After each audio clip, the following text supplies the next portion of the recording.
There is a smell that certain hallways have. Not bad, exactly, just still.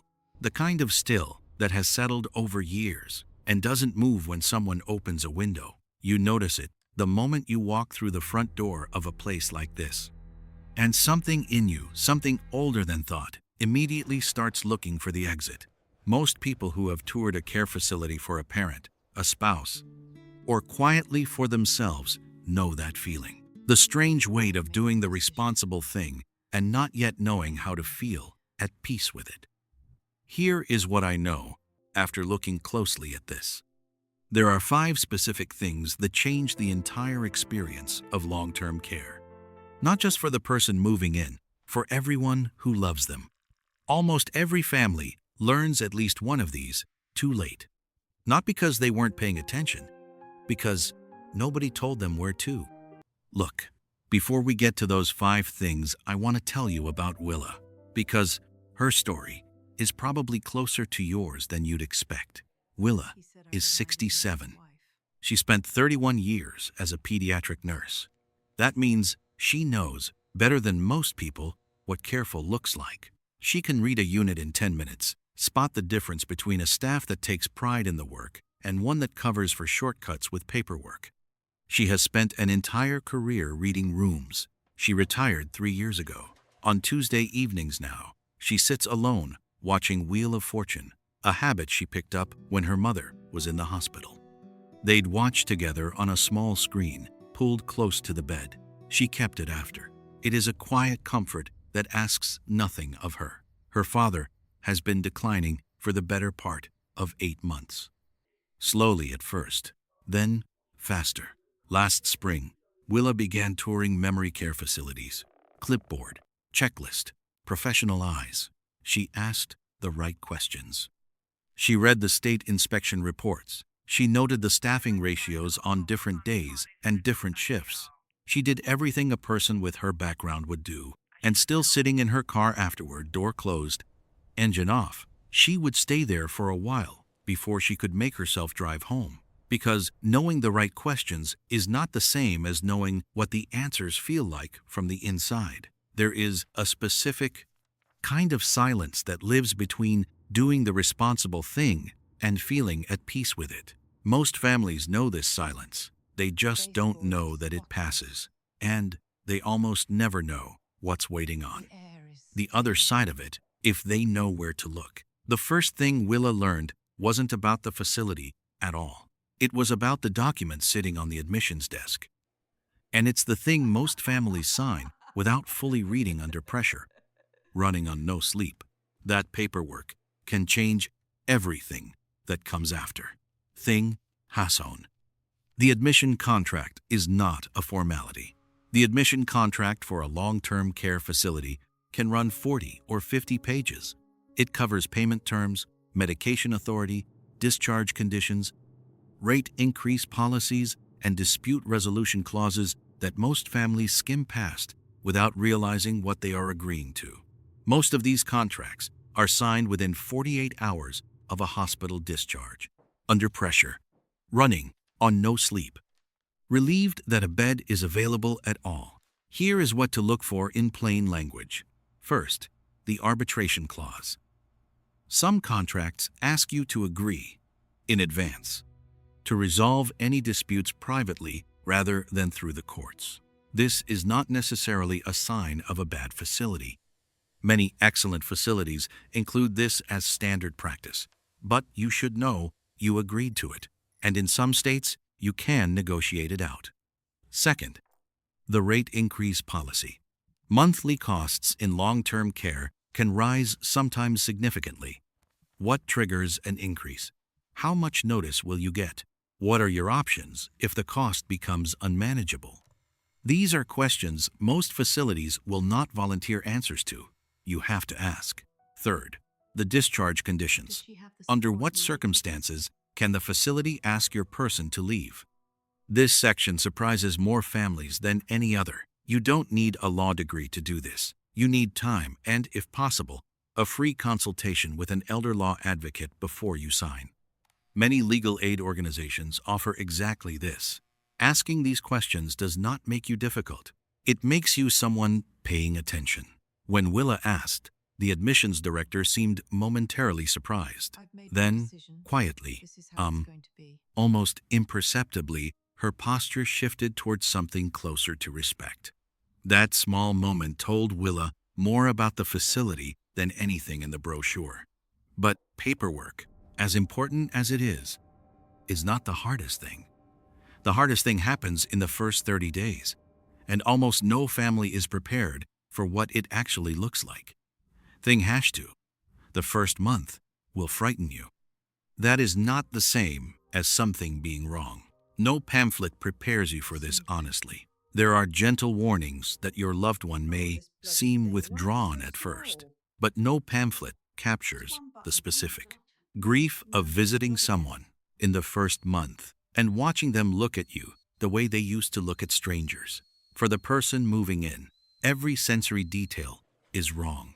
The sounds are wrong. The smells are wrong. Dinner arrives at a time no one consulted them about. The window faces the wrong direction. The bed doesn't hold the shape their body has known for 30 years. Researchers who study older adults during institutional transitions have documented a real, temporary decline in memory, mood, and appetite during the first weeks. The mind and body disoriented, still searching for the familiar. This frightens families terribly. Sometimes it leads to panicked second-guessing that isn't warranted. Sometimes it is a genuine warning. Sign. The difference matters enormously, and the only way to tell the difference is to know your person's real baseline well enough to notice what is normal for them, not just for people in general. Not hovering, not daily visits if that isn't sustainable for you. Just present enough to notice. Willa visited every 3 days in the first month. She brought her father's old transistor radio, the one he kept in the garage to listen to baseball games, volume low, like he didn't want anyone to know how much he cared about the score. It didn't work anymore. That wasn't the point. The first day she set it on his windowsill, he didn't react. On day 9, she caught him touching the dial, not turning it, just resting his hand on it, like remembering something his hands already knew. She almost said something she didn't. And that stillness, hers, in that moment, was one of the most important things she offered him in those first weeks. Learning to be present without narrating it, without filling the quiet with reassurance that was really for herself. Transition hook. But there is something bigger than paperwork and bigger than the adjustment period. Something the research keeps returning to across decades, across countries, across every kind of care setting. Something no star rating measures and no facility can manufacture. This is the one that changes everything. Thing #3. One chosen relationship matters more than almost everything else. Long-term studies on well-being in older adults, including research from Harvard and the University of Michigan, have returned again and again to a finding that sounds almost too simple to carry the weight it does. The single strongest predictor of emotional and cognitive health in long-term care is not the facility's star rating, not the therapy schedule, not the quality of the meals, not even the frequency of family visits, though those matter. It is the presence of at least one relationship that feels chosen, not assigned, not managed, not scheduled, chosen.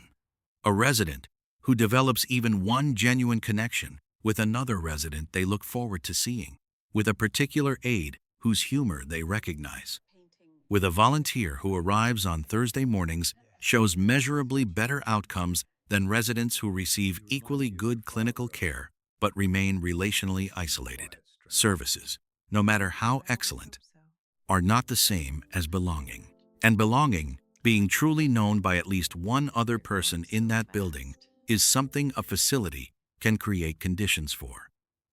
But it cannot be scheduled. It cannot be manufactured, and you cannot rush it. What families can do, look for conditions, not just activities. A man who spent his career outdoors, who fixed things with his hands, and is not well served by crafts in a fluorescent room. A woman who taught school for 20 years might light up in a reading group or might feel quietly diminished by it because it's nothing like her classroom. Watch what makes your person's face change, not what the brochure recommends. And if connection is slow to come, give it 3 to 5 months. That is not failure. That is how human beings work at any age. Willa's father found his person in a man named Owen, former letter carrier. 40 years on the same route, through the same neighborhood where people still waved from porches and knew his name. Owen sat by the window every morning, eating toast, listening to something on old headphones. He didn't seek people out. He didn't need to. He and Willa's father didn't talk much. They sat near the same window and watched the parking lot. They argued sometimes about baseball, the comfortable kind of argument that keeps two people company without asking anything difficult of either one. Willa noticed the change in her father slowly, and then all at once. Nothing dramatic, nothing you could point to and explain, just easier. Something in him had stopped bracing for the next hard thing. Like a house that had been held tense for months, finally settling. She had done everything right, chosen carefully. Read every page of that contract. Those stayed present through the terrible first weeks. All of it mattered, but Owen was the thing she could never have planned. She learned, not without difficulty, to be grateful for what was never in her. Control. Transition hook, which brings us to things 4 and 5. Neither one is about the facility. End quote. Both of them are about you, and one of them, the last one, is the thing families almost never want to think about at all. Thing, #4. You are looking for dignity in the ordinary days, not just in the emergency ones. Most families evaluate a facility by imagining the worst-case scenario. How would they handle a fall, a sudden decline, a medical emergency at 3 a.m.? Those questions matter. But the quality of a life in long-term care is mostly not determined by emergencies. It is determined by Tuesday afternoons, by whether anyone stops to talk when there's no task to complete, by whether your person's name is said with warmth or with efficiency, by whether the aide who helps them dress in the morning treats that moment as a transaction or as a relationship. When you visit, especially unannounced, and especially on an ordinary weekday, watch the hallways, not for cleanliness, for how the staff talk to residents when they think no one important is watching. That is the facility you are actually choosing. Thing #5. Moving day goodbye matters more than most families expect, not only for the person moving in, for you. If you rush it, practical, brisk, and 2, practical, brisk. Efficient guilt tends to follow you home and stay quietly for weeks, sometimes longer. If you linger too long, it can make the first hours harder for everyone, including the staff who need to begin their own rhythm with your person. There is no perfect goodbye, but there are better ones. Say what is true rather than what is reassuring. I will be back on Thursday is more comforting than you are going to love it here. Older adults have spent a lifetime learning to hear the difference between a promise and a performance. They would rather have the small, certain thing than the large, hollow one. Leave something that holds a quiet memory, not a holiday photograph with 17 people arranged on a staircase. Something private, something theirs alone. A mug. A book read so many times, the spine is soft and broken. A handwritten letter, the kind people use to keep folded in shoeboxes, that says what needed to be said without occasion or ceremony. The kind of object that tells a person, you are still yourself here. And then go home. Leave the first evening to them, because adjustment is not something you can sit next to. It happens in the quiet space you have the courage to leave behind. Final thought. The best nursing home is not the one that looks perfect in a brochure.